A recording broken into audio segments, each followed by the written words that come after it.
নমস্কার বন্ধুরা, সোনার কিচেন ঘরে তোমাদেরকে স্বাগত জানাই। তো আজ আমি বানাবো চিংড়ি ফ্রাই।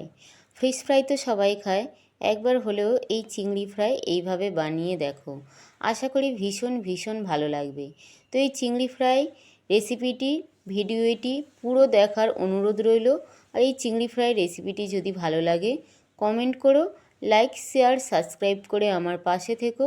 যারা আমার চ্যানেলটিকে এখনও পর্যন্ত সাবস্ক্রাইব করেছো তাদেরকে অসংখ্য অসংখ্য ধন্যবাদ। যারা আমার চ্যানেলটিকে এখনও সাবস্ক্রাইব করোনি, অনুরোধ করছি আমার চ্যানেলটিকে সাবস্ক্রাইব করে আমার পাশে থাকার জন্য। তো চিংড়ি ফ্রাই বানানোর জন্য এখানে দেখো আমি চিংড়ি মাছ নিয়ে নিয়েছি। আর চিংড়ি মাছটা আমি ছাড়িয়ে ধুয়ে খুব ভালো করে পরিষ্কার করে নিয়েছি।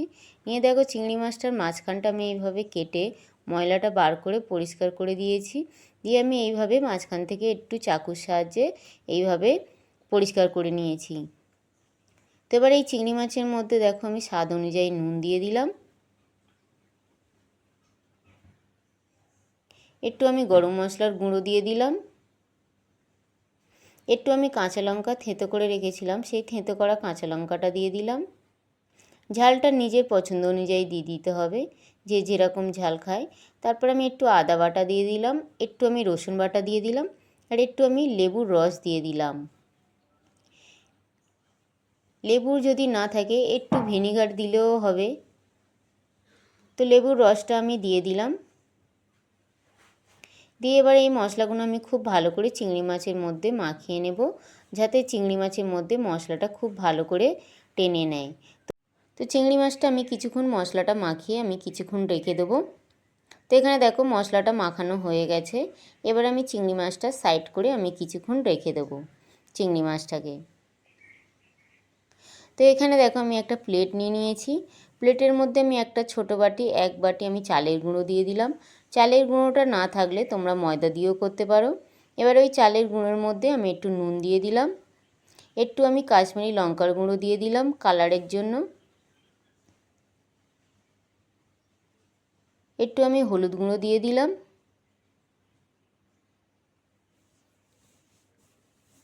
একটু আমি জিরের গুঁড়ো দিয়ে দিলাম,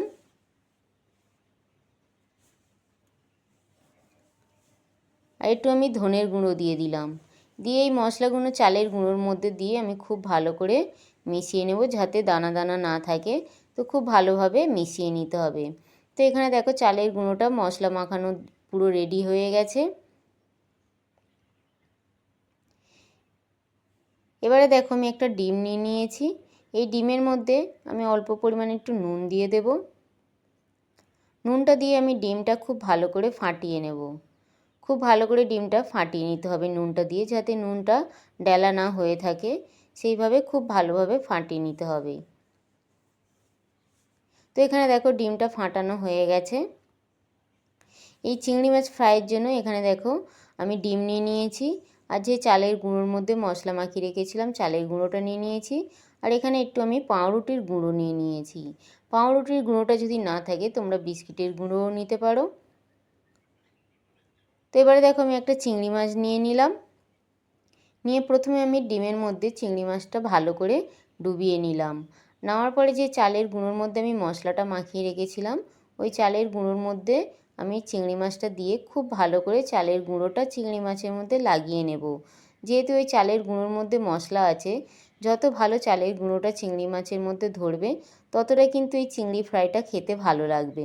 তো চালের গুঁড়োটা খুব ভালো করে আমি লাগিয়ে নেওয়ার পরে আবারও আমি ডিমের মধ্যে ডুবিয়ে নিলাম চিংড়ি মাছটা। নিয়ে তারপরে আবারও পাউরুটির গুঁড়োর মধ্যে দিয়ে দিলাম।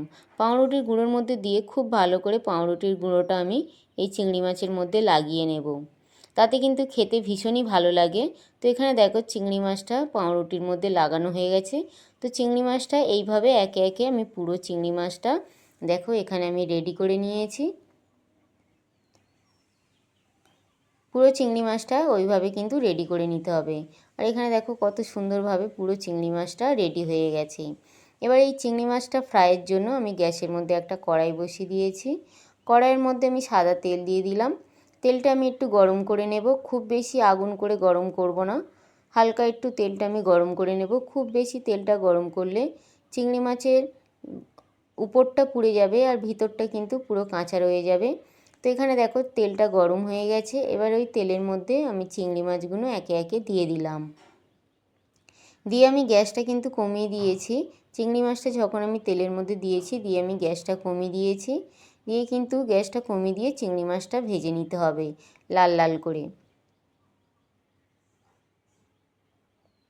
তো এখানে দেখো চিংড়ি মাছটা একটা দিক ভাজা হয়ে গেছে, তো আর একটা দিক আমি উল্টে দিলাম।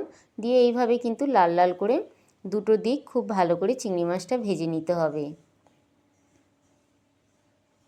বৃষ্টির দিনে এই রকম যদি একটু চিংড়ি মাছ ফ্রাই পাওয়া যায় তাহলে কিন্তু ভীষণই ভালো লাগে। তো এইভাবে তোমরাও একবার হলেও বাড়িতে বানিয়ে খেয়ে দেখো। ফিশ ফ্রাই তো আমরা সবসময় খাই, তো এইভাবে একবার চিংড়ি ফ্রাই বাড়িতে বানিয়ে খেয়ে দেখো। তো এখানে দেখো চিংড়ি মাছটা ভাজা হয়ে গেছে, আমি উঠিয়ে নিলাম। নেওয়ার পরে বাকি যে চিংড়ি মাছগুলো ছিল আমি একইভাবে ভেজে নেব।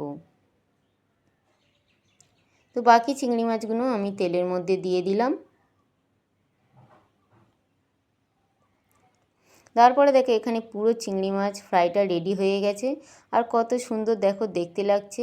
আর যত সুন্দর দেখতে লাগছে খেতেও কিন্তু তার থেকে বেশি সুন্দর লাগে। নিজেদের পছন্দ অনুযায়ী সস দিয়ে এই চিংড়ি ফ্রাইটা যদি খাও, আশা করি ভীষণ ভীষণ ভালো লাগবে। তো তোমরাও এইভাবে একবার বাড়িতে বানিয়ে খেয়ে দেখো।